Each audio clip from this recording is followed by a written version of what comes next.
it was a rainy evening in Willow Creek. The sound of raindrops pattering against the window made the house feel extra cozy. 10-year-old Ethan Parker sat curled up in his blanket, waiting for his dad to come tuck him in. "Dad," Ethan called, "don't forget story time." Mr. Parker stepped into the room, holding something unusual in his hands. Instead of Ethan's regular comic book or his favorite fantasy novel, his dad carried an old leather-bound storybook, the edges frayed with age. "Wow," Ethan whispered. "Where did you get that?" "In the attic," Dad said, brushing dust off the cover. "It's called The Last Storybook. I don't remember ever seeing it before." The book had no title on the front, only a golden key embossed into the cover. When Dad opened it, the pages shimmered faintly in the lamplight. "Cool," Ethan said, his eyes wide. Dad smiled. "Shall we see what's inside?" The first page held only one sentence: "This story belongs to the one who listens." Ethan frowned. "That's weird." Dad laughed softly, but something about the words made his voice echo. Then he began to read aloud. "Once upon a time, there was a boy named Eli. He lived in a small town where he often felt torn between doing what was right and what was easy." Ethan sat up. "Hey, Dad. Eli sounds kinda like me." Dad kept reading. Eli loved video games, sometimes forgot his homework, and sometimes argued with his parents about chores.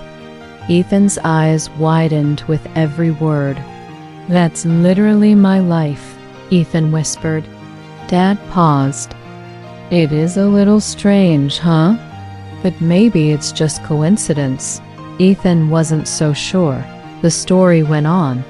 Eli had a best friend named Lucas, who loved soccer but sometimes dared him to break little rules like sneaking extra snacks or fibbing about finishing assignments. Ethan gasped. "Dad, that's like me and Ryan. He's always daring me to do stuff." Dad looked at him thoughtfully. "Maybe this book is more special than we thought." As he read further, something magical happened. The room around them seemed to shimmer, and Ethan felt as though the words were pulling him inside the story. The illustrations on the pages moved like tiny movies. When Eli ran through a soccer field, Ethan could smell the fresh grass.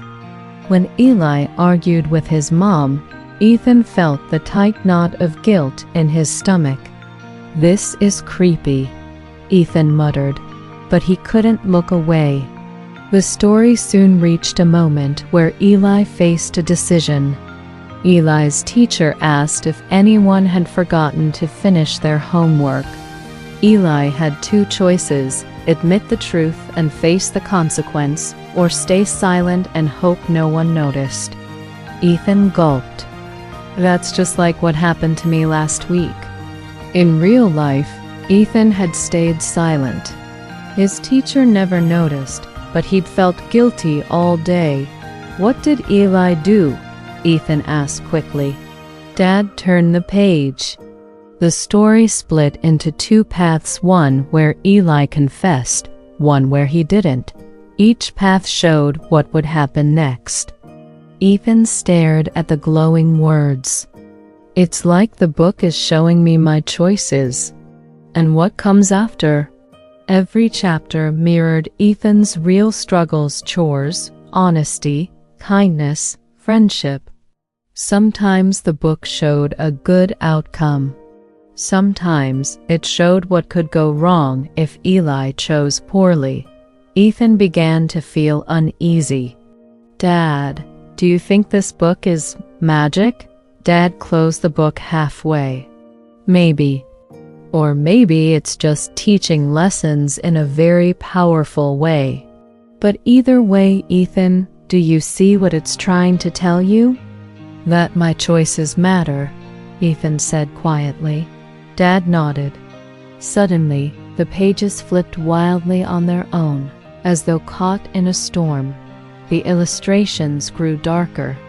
Eli stood at a crossroads. One path was bright, filled with laughter and family. The other was shadowy, lonely, filled with regret. He had to choose now. The book's golden key on the cover glowed brightly. Ethan's room trembled as though the story itself was alive. "Dad," Ethan whispered, clutching his blanket. "I don't want Eli to pick the wrong way." Dad squeezed his hand. "Remember, Ethan, this is your story too." The book slowed and opened to its last page. But instead of a written ending, there was only a blank space, with one shimmering line: "The ending will be written by the one who chooses." Ethan's heart pounded. "Me? I'm supposed to finish it?" Dad handed him a pencil from the knitstand. "Go on, son. What do you want Eli's ending to be?" Ethan thought hard. He could write that Eli lied and got away with things. He could write that Eli ignored his family. But deep inside, he knew what he wanted most. He began to write, "Eli chose kindness. He chose honesty. He chose to be brave, even when it was hard. And because of that, he lived a life filled with love and adventure."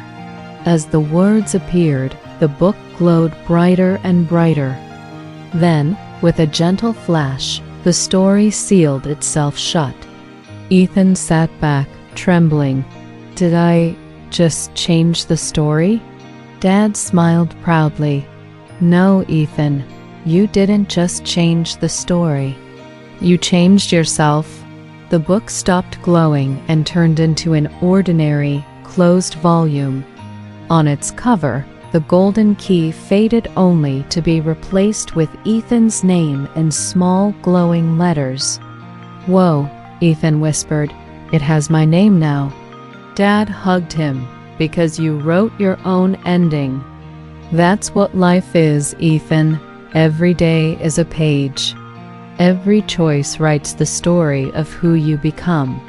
That night, as Ethan drifted to sleep, he thought about the choices he would face tomorrow at school, with his friends, at home. He knew they wouldn't always be easy. But now he felt ready. Because he understood something important. The Last Storybook wasn't really about Eli. It was about him. And the ending was always in his hands. Every choice you make writes a page in your story. Be kind, be honest, be brave, because the story of your life is yours to write.